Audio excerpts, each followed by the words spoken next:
Sky Gold, elegance of beauty. Perinthalmanna, Nilambur, Ponnani. Kondotty മഹാകവി മൊയിൻകുട്ടി വൈദ്യർ സ്മാരക കലാ അക്കാദമിയുടെ നേതൃത്വത്തിൽ നടത്തിവരുന്ന വൈദ്യർ മഹോത്സവത്തിന്റെ ഭാഗമായി സാക്ഷരതാ മിഷൻ തുല്യതാ പഠിതാക്കളുടെയും പ്രവർത്തകരുടെയും കലാസംഗമം നടത്തി. കലാസംഗമത്തിന്റെ ഉദ്ഘാടനം TV ഇബ്രാഹിം MLA നിർവഹിച്ചു. കൊണ്ടോട്ടി മഹാകവി മൊയിൻകുട്ടി വൈദ്യർ സ്മാരക കലാ അക്കാദമിയുടെ നേതൃത്വത്തിൽ നടത്തിവരുന്ന വൈദ്യർ മഹോത്സവത്തിന്റെ ഭാഗമായാണ് സാക്ഷരതാ മിഷൻ തുല്യതാ പഠിതാക്കളുടെയും പ്രവർത്തകരുടെയും കലാസംഗമം സംഘടിപ്പിച്ചത്. കലാസംഗമം TV ഇബ്രാഹിം MLA ഉദ്ഘാടനം ചെയ്തു. സാക്ഷരത എന്ന് പറയുന്നത് എഴുതാനും വായിക്കുവാനും ശ്രദ്ധിക്കാനും മനസ്സിലാക്കുവാനും അത് ഉൾക്കൊള്ളാനും കഴിയുന്നതാണ് സാക്ഷരത എന്നതുകൊണ്ട് വേൾഡ് വൈഡ് കൺസെപ്റ്റ് എന്ന് പറയുന്നത്. അപ്പോൾ ആ കൺസെപ്റ്റിലേക്ക് നമ്മൾ പോകുമ്പോൾ വേൾഡിൽ തന്നെ ലോകത്ത് എത്ര ശതമാനം സാക്ഷരത ഉണ്ടെന്ന് ചോദിച്ചാൽ 86% സാക്ഷരതയുണ്ട്. അതിൽ സ്ത്രീ സാക്ഷരത കുറവാണ്. സ്ത്രീ സാക്ഷരത എന്ന് പറയുമ്പോൾ 82% ഉള്ളൂ. പിന്നെ പുരുഷ സാക്ഷരത എന്ന് പറയുമ്പോൾ 91%. ഇനി ഇന്ത്യയിലേക്ക് വന്നാലോ, ഇന്ത്യയിലെ സാക്ഷരതാ പെർസെൻറ്റേജ് എന്ന് പറയുന്നത് 2022 കണക്ക് പ്രകാരം 76%.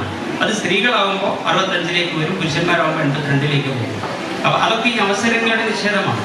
ഞാൻ പറയുന്നത് അങ്ങനെയുള്ള കേരളം നമുക്ക് എന്തുകൊണ്ട് അഭിമാനിക്കാം. 1991 ലോകത്താദ്യം ഇന്ത്യയിൽ ആദ്യമായി സമ്പൂർണ്ണ സാക്ഷരത നേടിയ സംസ്ഥാനമായി കേരളം പ്രഖ്യാപിക്കപ്പെട്ടതാണ്. നമ്മളിപ്പോൾ എത്ര വർഷമായി? 33 വർഷമായി കേരളം സമ്പൂർണ്ണ സാക്ഷരതയായിട്ട്. ഇനി നമുക്ക് ഡിജിറ്റൽ സാക്ഷരതയിലേക്ക് പോകാം, ഇനി നമുക്ക് തുല്യതാ പരീക്ഷയിലേക്ക് പോകാം, ഇനി ഡിഗ്രി കൂടി കൊടുക്കാൻ പറ്റിയാൽ ഇവിടെ കേരളത്തിലെ എല്ലാ അവസരം നിഷേധിക്കപ്പെട്ട ആളുകൾക്കും അവസരം കിട്ടുന്ന ഒരു വിധത്തിലേക്ക് നമുക്ക് മാറാൻ കഴിയും. അതൊക്കെ തന്നെയാണ് ഈ സാക്ഷരതാ പ്രസ്ഥാനത്തിന്റെ മഹത്വം എന്ന് പറയുന്നത്. ജില്ലാ പഞ്ചായത്ത് വികസനകാര്യ സ്ഥിരം സമിതി ചെയർപേഴ്സൺ സറീന ഹസീബ് അധ്യക്ഷത വഹിച്ചു. ജില്ലാ പഞ്ചായത്ത് അംഗങ്ങളായ PKC Abdurahman, KT Ashraf, academy convener Basheer Chungathara, K Moideenkutty, Pushpa CK, A Subramanian, P Saidalavi, സാക്ഷരതാ മിഷൻ ജില്ലാ coordinator Deepa James, assistant coordinator M Muhammad Basheer തുടങ്ങിയവർ ഉദ്ഘാടന പരിപാടിയിൽ പങ്കെടുത്ത് സംസാരിച്ചു. ജനപ്രതിനിധികളും 3 വേദികളിലായി തുല്യതാ പഠിതാക്കളും വിവിധ കലാപരിപാടികൾ അവതരിപ്പിച്ചു.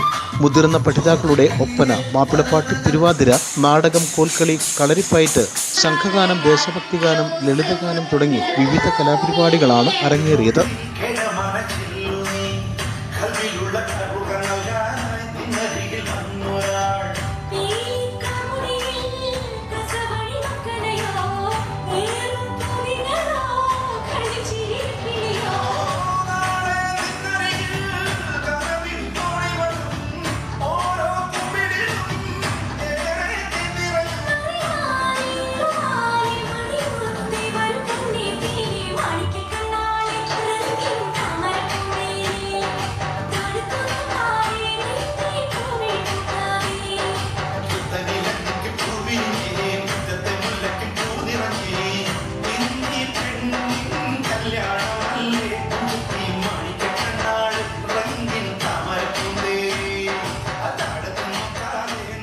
News bureau, Kondotty.